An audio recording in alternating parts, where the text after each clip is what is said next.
Bonjour à tous. Moi, je vais changer un petit peu de. On va changer un petit peu de domaine. En fait, on va plus parler de géographie physique. Ce que je vais vous présenter, c'est les faits saillants, une partie des faits saillants de mes travaux depuis les 3 dernières années, disons ma maîtrise. Puis je vais vous les présenter surtout au niveau conceptuel. Fait qu'il n'y aura pas trop de revues de littérature. Il va y avoir plus des condensés de mes résultats. Alors, ce que j'ai fait, c'est la caractérisation du pergélisol au site routier expérimental de Beaver Creek, au Yukon. Puis j'aimerais attirer votre attention sur l'approche éco-géomorphologique. J'utilise ce terme-là pour mettre en évidence la relation entre la végétation à surface puis la colonne de sol qui se situe sous la végétation. Il y a une relation très précise et directe entre les deux. Cette relation-là est principalement basée sur les régimes thermiques et hydrologiques qui séparent les deux éléments. Ce qui m'intéresse, c'est pas la route, c'est vraiment l'environnement naturel autour. Puis le pergélisol, pourquoi il nous intéresse, ou il m'intéressait, c'est que, premièrement, le pergélisol, c'est seulement un sol dont la température est inférieure à 0 durant plus de 2 ans. S'il n'y a pas de glace dans le sol, ça fait pas beaucoup, c'est pas très problématique, mais très souvent on rencontre des lentilles de la glace massive sous différentes formes, puis cette glace massive, une fois que le sol va dégeler, va être appelée à se dégrader, laisser un vide, puis dégrader la topographie locale du sol. Il y a différents types de dégradation. Chaque type de dégradation va être associé à différents types de terrains ou différentes morphologies de la glace qui est incluse. Ici, pour pointer, c'est ça. Ça ici, c'est un glissement rotationnel. C'est catastrophique. Ça se produit en un été tout au plus. Ici, des ravinements dans des polygones à coins de glace, c'est très catastrophique aussi. Puis sinon, moins catastrophique un peu, mais avec des plus grandes implications pour les humains. Détachement différentiel. Une belle petite maison à Dawson, ici, en exemple. Avant d'aller plus loin, on aborde le géosystème, en fait, parce que moi, pour expliquer le terrain, il faut le voir comme un géosystème que j'ai simplifié ici. Le géosystème qui est composé de 3 composantes principales, soit la végétation, la morphologie du sol, ça veut dire la topographie, puis la géométrie des matériaux qui composent la colonne de sol. Puis le régime thermique et hydraulique, ça veut dire les flux de chaleur, puis les flux d'eau, puis disons de matière solide entre ces deux unités-là. Il est à se rappeler aussi que dans l'espace, le géosystème est variable, il est composé en différentes unités éco-géomorphologiques.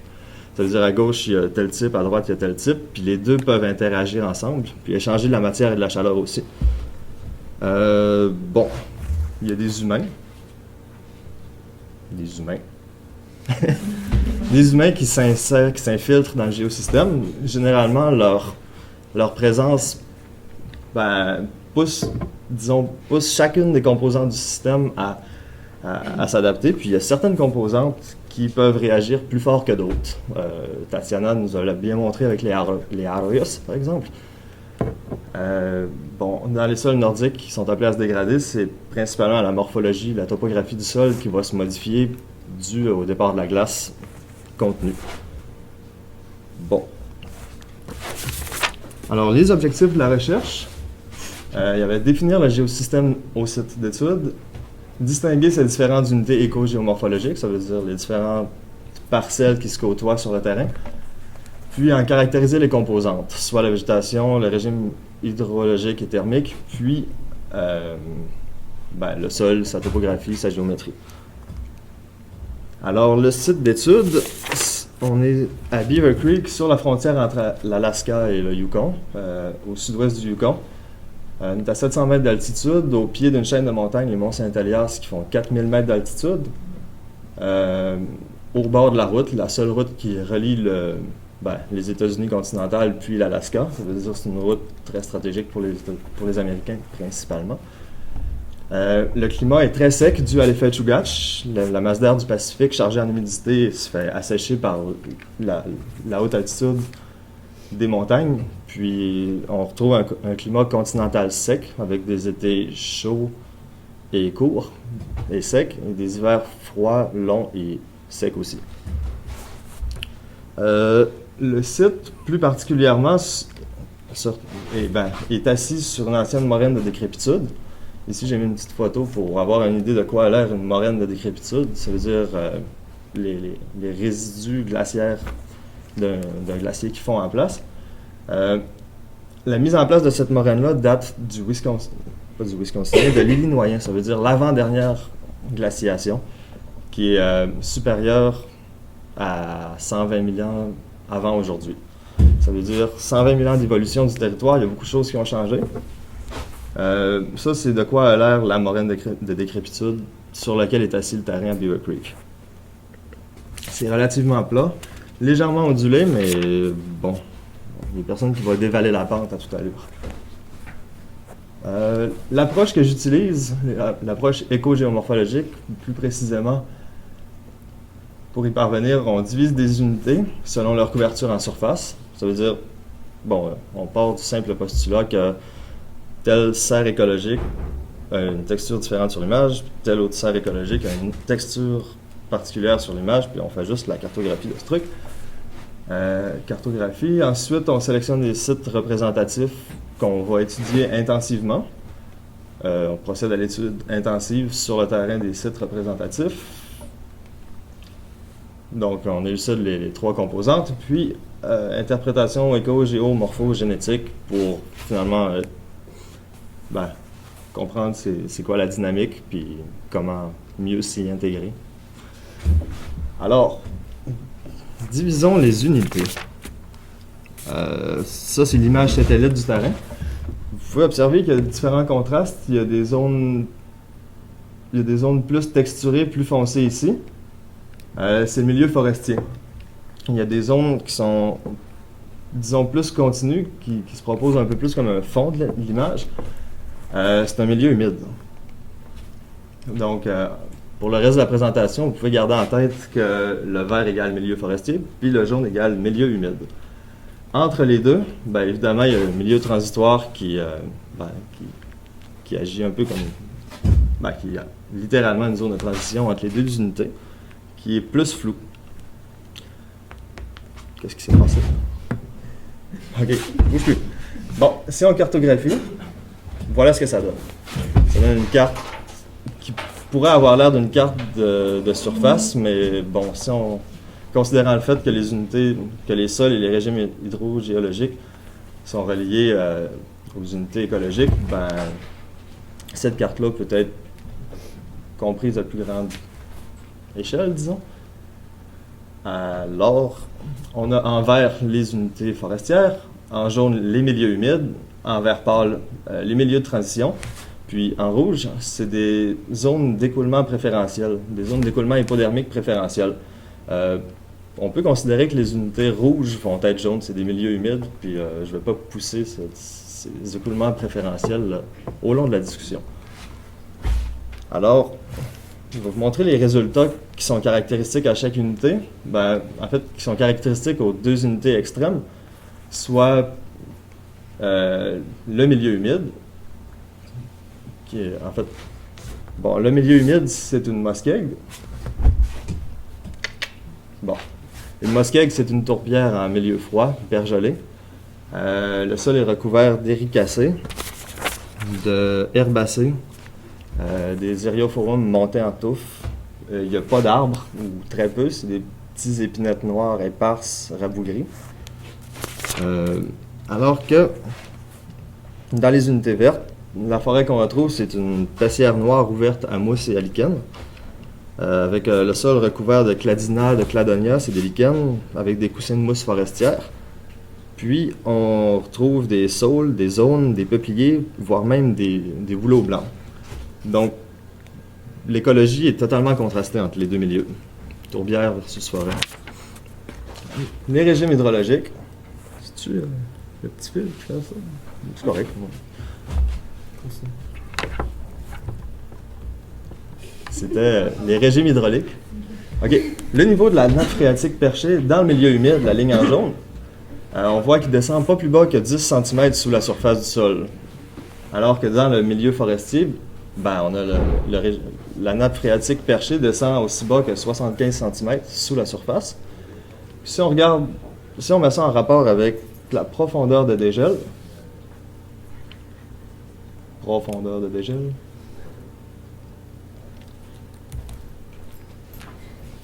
pourquoi ça ne switch pas?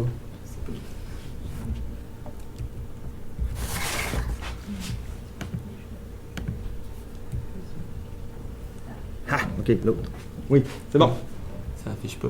Ouais, c'est affiché, c'est bon. Ok, l'évolution. Bon, si on se rappelle, avant, dans le milieu humide, la nappe phréatique descend pas plus bas que 10 cm, puis c'est 75 cm dans le milieu forestier. 75 cm dans le milieu forestier, c'est la profondeur de la couche active. Ce que ça veut dire, en fait, c'est que la couche active se draine complètement en été. Alors que le milieu humide reste presque complètement saturé durant toute l'été, durant toute la période de dégel. Donc, ça explique un peu pourquoi la végétation est si contrastée entre les deux unités. Ça a des implications sur le régime thermique du sol aussi. Bon, si on regarde juste les températures, la variation de la température dans chacune des unités, moins 12 à moins 1 pour le milieu humide, c'est la température 1 mètre sous la surface du sol, puis moins 5 à 1 degré Celsius à la même profondeur pour le milieu forestier. C'est encore une fois très contrasté. Si j'observe, en fait, mon petit graphique en bas à droite, en bleu, c'est la chaleur qui est extraite du sol durant l'hiver, le total de la chaleur perdue, alors que le rouge est le total de la chaleur accumulée. Dans le milieu forestier, ici, on peut constater que les deux sont égales environ, alors que dans le milieu humide, en bas, il y a 2 fois plus de chaleur qui sort durant l'hiver qu'il y en a qui rentrent durant l'été. En fait, ce que ça signifie, le milieu forestier, thermiquement, a un pergélisol qui est très près de la dégradation, il est en équilibre précaire, alors que le milieu humide, un pergélisol qui se maintient très bien, voire même qui se refroidit peut-être un peu encore, avec le même climat. Ça peut être expliqué un peu, disons, par les conductivités thermiques de l'eau. La forte présence d'eau dans le milieu humide limite la pénétration de chaleur en été, puis quand l'eau se transforme en glace, elle est 4 fois plus apte à conduire la chaleur vers l'atmosphère. Donc, refroidissement beaucoup plus efficace en hiver que réchauffement en été. Bon, ouais, c'est pas fini le contraste entre les deux unités. Le sol qui a été foré dans les milieux humides, on a la couche de tourbe de la couche active, qui est un petit peu enrichie en matière organique, puis ensuite on a la colonne de sol, une succession de siltes organiques, de siltes éoliens, enrichis en matière organique à différentes proportions selon la couche, avec beaucoup de glace accumulée sur 13 mètres, et plus encore, avant d'atteindre le til original. Si on regarde dans la forêt, on a un petit couvert organique de mousse de maximum 30 cm, avec un silt dense, très peu enrichi en matière organique, avec quand même des lentilles de glace, mais ça consiste en un plaquage de tout au plus 3 mètres. Donc 3 mètres de leuce riche en glace avant de retrouver le til original. Bon. Pour expliquer ce truc, j'ai fait une petite animation. Ah oui, ne pas oublier, il y a toujours la petite zone de transition qui est floue entre les deux. Bon, ça c'est plus pour comprendre la carte. Alors j'ai fait une petite animation pour comprendre comment a évolué le terrain depuis la mise en place de la moraine de décrépitude qui sert d'assise. Alors, à cette situation initiale, on a un relief assez accidenté comme ça, avec des culots de glace, puis... OK. Des tourbières qui se développent dans le fond, une continuelle sédimentation éolienne et accumulation organique dans les dépressions ou dans les milieux humides. On constate des taux d'accumulation vraiment supérieurs dans les creux ou dans les milieux humides. Et puis, des lentilles de glace qui restent piégées où le sol s'aggrave. Bon, la morphologie résultante de ce truc, le relief s'est aplani. Ensuite, les unités éco-géomorphologiques restent encore très représentatives du sol sous-jacent. Puis, la topographie Et la végétation sont des indicateurs pour localiser les différents types de sols, ainsi que pour comprendre les flux d'eau et de chaleur dans l'espace. Voilà. Ah oui. Bon, on voit encore nos unités dans ma petite coupe transversale du terrain. Une qui a très peu de glace intrasédimentaire, une qui en a beaucoup, une qui est très près de se dégrader, une qui est loin de se dégrader. Les deux ne sont pas les mêmes. Et l'unité de transition. Bon, si on revient à l'interprétation géomorphologique, la carte, voilà deux exemples qui permettent de comprendre comment ces deux types de pergélisol-là vont évoluer dans le temps, avec deux manières d'intégrer la sphère anthropique dans le paysage. La première, admettons qu'on fait abstraction de la route, on fait juste changer le climat, disons donner un peu plus de précipitation ou un peu plus de chaleur, soit un réchauffement climatique. Les unités vertes vont se dégrader. Le pergélisol des unités vertes va se dégrader en premier pour laisser place à un drainage plus efficace, puis il va y avoir un changement de végétation associé à ce changement climatique. Puis en fait, c'est déjà observé. Alors que les milieux humides vont rester assez résilients au changement climatique, puis dû au fait qu'ils sont... le pergélisol est très froid. Deuxième exemple, admettons qu'on prend le paysage puis on passe une route, un chemin de fer où on met des bâtiments dessus. Le stress produit par ces disturbances, c'est quoi en français? Par ces perturbations, dans le paysage, il est vraiment intense. Donc le pergélisol, assurément, va se dégrader s'il n'y a pas de précaution qui est mise. Et puis, en se dégradant, il y a une colonne de sol riche en glace de plus de 13 mètres qui va se dégrader dans les milieux humides, alors que la colonne de sol riche en glace qui va se dégrader dans les milieux forestiers, tout au plus 13 mètres. Donc, la dégradation la dégradation du pergélisol a différentes implications selon le stress ou la perturbation qui lui est soumise. Donc, en conclusion, la signification de ces travaux, c'est que la température, la stabilité et la vulnérabilité du pergélisol, et donc de la topographie, varient en fonction des différentes unités écogéomorphologiques. Puis, le mode et la vitesse d'une éventuelle dégradation du pergélisol sont aussi spécifiques à chaque unité écogéomorphologique. Voilà. C'est fini. Des questions?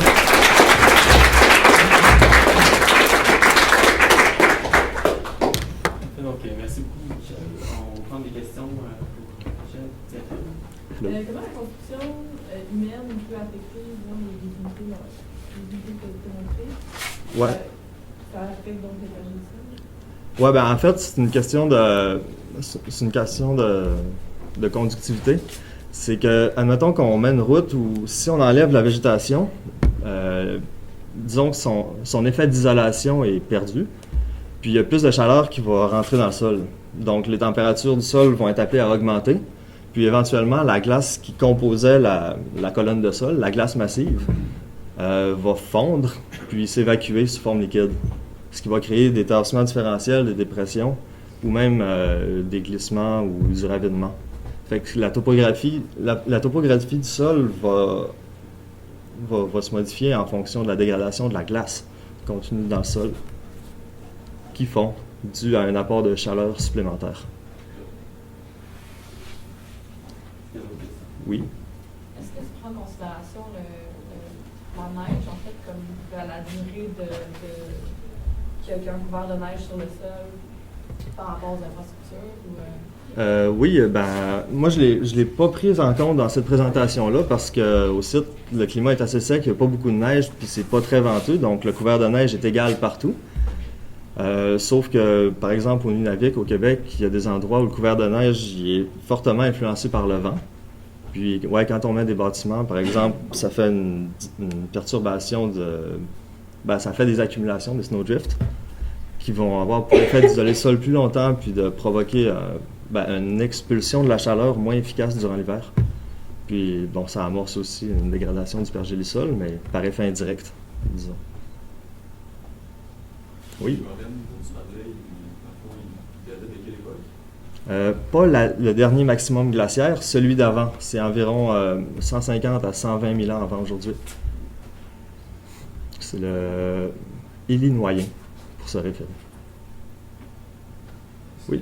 Les expériences de glace là, que tu faisais dans les congélateurs. Ouais.